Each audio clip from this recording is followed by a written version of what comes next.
दोस्तों, आप सबका स्वागत है कॉमर्स ज्ञान चैनल में। आज हम लोग बहुत ही इंपॉर्टेंट टॉपिक पे डिस्कस करेंगे। आज हम सब देखेंगे मैनेजमेंट ऑफ रिसीवेबल। और फर्स्ट पॉइंट हम आपको बता दें कि अगर आप हमसे डायरेक्टली जुड़ना चाहते हैं तो यहाँ पे इंस्टाग्राम आईडी दी हुई है, आप इसको फॉलो कर सकते हैं। और सेकंड पॉइंट ये है कि अगर आप नए हैं तो सब्सक्राइब करना ना भूलें। इस लेक्चर में बेसिकली हम लोग पढ़ेंगे क्या मीनिंग एंड डिफिनेशन होती है रिसीवेबल की, और नेचर क्या होता है रिसीवेबल का, cost of maintaining of receivable क्या है, और साथ ही साथ देखेंगे factor of affecting size of receivable क्या है। चलिए दोस्तों, अपने इस लेक्चर को हम लोग आगे बढ़ाते हैं।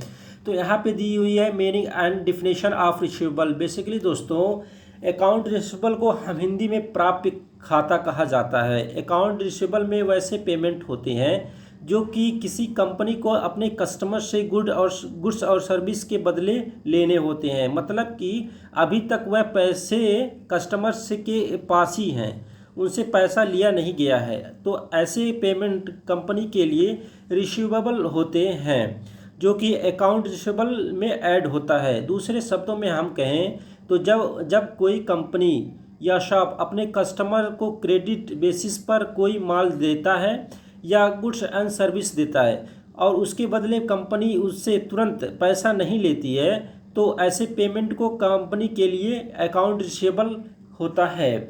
और इसको कई नेम से भी पुकारा जाता है, जैसे कि account receivable, trade receivable, customer receivable, book debts, ये सब भी कहा जाता है। और हम की पॉइंट क्या है तो इसके तो 4 पॉइंट यहाँ पे दिए हुए हैं, हम एक एक करके समझेंगे।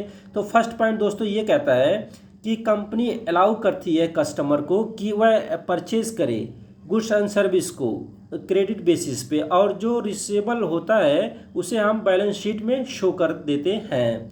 सेकंड पॉइंट ये कहता है दोस्तों कि रिसीवेबल हम रिकॉर्ड करते हैं जब गुड्स एंड सर्विस डिलीवर हो गया हो बट पेमेंट रिसीव नहीं हुआ हो। मीन्स कि कस्टमर को वो सामान जो गुड्स एंड सर्विस होता है वो पहुंच गया हो बट अभी पेमेंट हमको रिसीव नहीं हुआ है। थर्ड पॉइंट ये कहता है दोस्तों कि रिसीवेबल तब डिक्रीज होता है जब कस्टमर से पेमेंट रिसीव हो जाता है। फोर्थ पॉइंट ये कहता है कि जो भी रिसीवेबल के अमाउंट होते हैं जब अनकलेक्टिव रहते हैं, मीन्स कि अब ये रिसीव नहीं होंगे, तो उसे हम डाउटफुल अकाउंट में हम डाल देते हैं। यानी कि जो हमारे डेप्टर्स होते हैं वो अब ये अमाउंट देने में सक्षम नहीं होते हैं, दे नहीं पाएंगे, तो हम वो डाउटफुल अकाउंट में हम डाल देते हैं। अकॉर्डिंग टू हैम्पटन के थ्रू अगर हम देखें कि रिसीवेबल अकाउंट क्या है, तो बेसिकली ये कहते हैं कि रिसीवेबल अकाउंट एक एसेट्स अकाउंट होता है जो रिप्रेजेंटिंग करता है कि एक फर्म अपनी जो सेल होती है गुड्स एंड सर्विस को किस तरह से ऑर्डिनरी कोर्स ऑफ बिजनेस से आप सेल करते हैं। मीन्स ये इनका कहने का मतलब ये है कि जो रिसीवेबल होता है वो एक एसेट्स अकाउंट होता है जो रिप्रेजेंटिंग करता है एक फर्म की गुणवत्ता की, कैसे वो है कैसे नहीं है, उनकी सॉल्वेंसी क्या है, ये सब बताता है। नेचर ऑफ बिजनेस क्या, नेचर ऑफ रिसीवेबल क्या है दोस्तों, तो यहाँ पे दिया हुआ है, हम आपको पढ़ के बताते हैं। बेसिकली ये यहाँ पे ये लिखा है कि receivable are the extension of credit facility to customers. Basically यहाँ पे कहा जा रहा है कि जो कस्टमर होते हैं उनको हम क्रेडिट फैसिलिटी एक्सटेंशन करवाते हैं। The basis of feature is the provide facility to customer, allow the reasonable time which they can pay for the goods purchased by them। यानी कि कहा जाता है कि एक रीजनेबल टाइम हम प्रोवाइड करते हैं कस्टमर्स को कि जिसमें वो पेमेंट कर दे।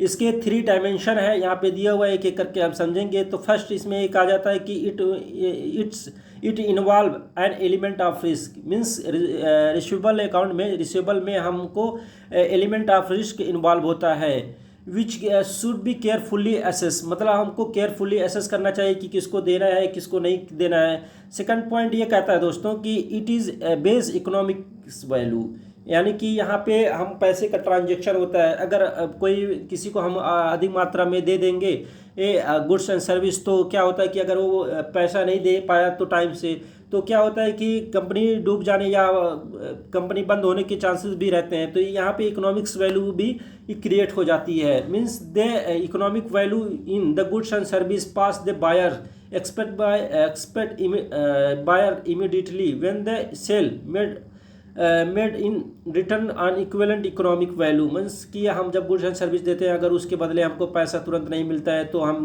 पे बिजनेस पे इफेक्ट पड़ेगा ही पड़ेगा। थर्ड पॉइंट ये कहता है कि एम्प्लॉइज़ फ्यूचरिटी होती है कि मीन्स फ्यूचर में हमको देंगे, अगर ऐसा नहीं हो पाया तो हमारी फर्म को बहुत ही लॉसेस झेलने पड़ते हैं। यहाँ पे ये बात हो रही है। Cost of maintaining of receivable क्या होता है दोस्तों, तो यहाँ पे हम एक एक करके समझेंगे। बेसिकली यहाँ पे दिया हुआ है फाइनेंशिंग कॉस्ट।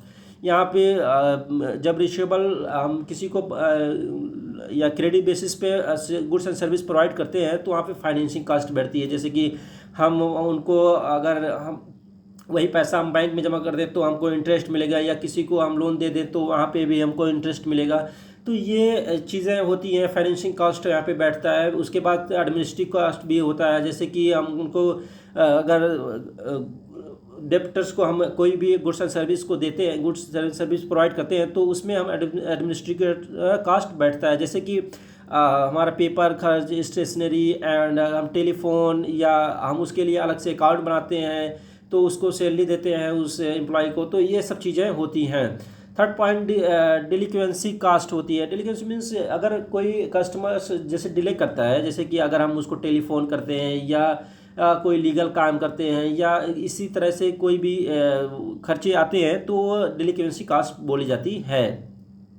फोर्थ पॉइंट ये है कि cost of doubtful by customer, doubtful customer तो यहाँ पे ये क्रिएट हो जाता है कि जो कस्टमर हमको पैसे नहीं दे पाते हैं उनको हम कॉस्ट ऑफ डाउटफुल कस्टमर को हम माना जाता है।